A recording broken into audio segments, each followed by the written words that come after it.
داستان‌های برگرفته‌اش از کتاب مقدس.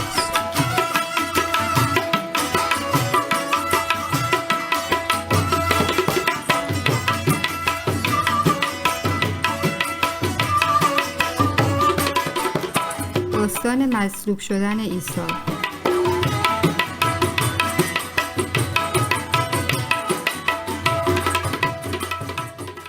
بعد شایی که سربازن عیسی را مسخرهش کرد، آیر در نبردش تا مصلوبی کنند.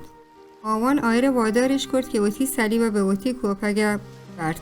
سربازن عیسی را به جایش برد که نامی حدد جمعه سر و آی دست و پا به صلیب میخکوبش کرد. اما عیسی گوشت ای پدر، یه مردم منو بخشا، چون که نزانند دارند چه نکنند. به دستور پیلاطوس آیی سر سرا بزرگن علامتش هشتش که برای سرا نوشتد یه یهودی پادشاهند. سربازن پیسایی پوچانی سرا و قرعه کشیش کرد و یه مطابق پیشگویی کتاب های آسمانیت که فرمایش کند نی پوچان به وطی میانجین تقسیم کردند و ببنی ردا و قرعه پریندند. عیسی را در میان دو جنایتکار مصلوبش کرد. یکی شاوان عیسی را مسخره کرد، اما آدگه برای گوشت آیتش خدا و نترسه، اما گناهکاران اما یک شخص بیگناهند.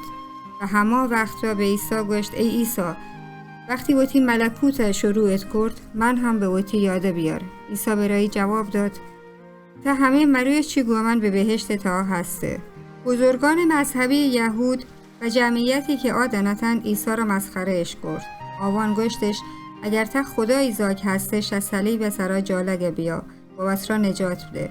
بعدن اما به تا ایمان کاران و همه وقتا آن منطقه و آسمان سراسر گرچه زهرت اما کاملا سیاه و تاریک بود و یه تاریکی تا ساعت 3 بیگا و ادامه ای داشت. در یه وقتا عیسی گبرد زین توار فریاد جد ای پدر، اوتی روحا به تی دستا و دین و بعد اوتی سرا جال کرد و جان داد. وقتی آوتی جانا داد اما وقت زلزله بود و یکو خدایی گسه پرده که در مقابل مقدسترین معبد جایگاه قرار داشت و مردمانش از خدای حضور جایگاه جتا و کرد شسته را تا پاد دو جا بود. عیسی گوتی مرکار راه پاش کرد که مردم توانند به خدای طرف بیاوند.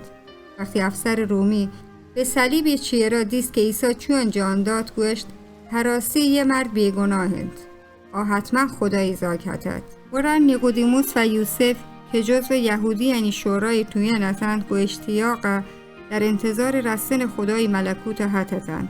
به پیلاطوسی که نکشتند و لوتتش که عیسی جسد براوان دیند.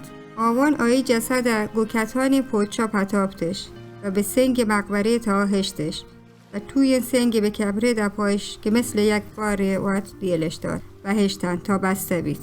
داستانی برگرفته از کتاب مقدس انجیل متی فصل 27 آیات 27 تا 61، انجیل مرقس فصل 15 آیات 16 تا 47، انجیل لوقا فصل 23 آیات 26 تا 56، انجیل یوحنا فصل 19 آیات 17 تا 42.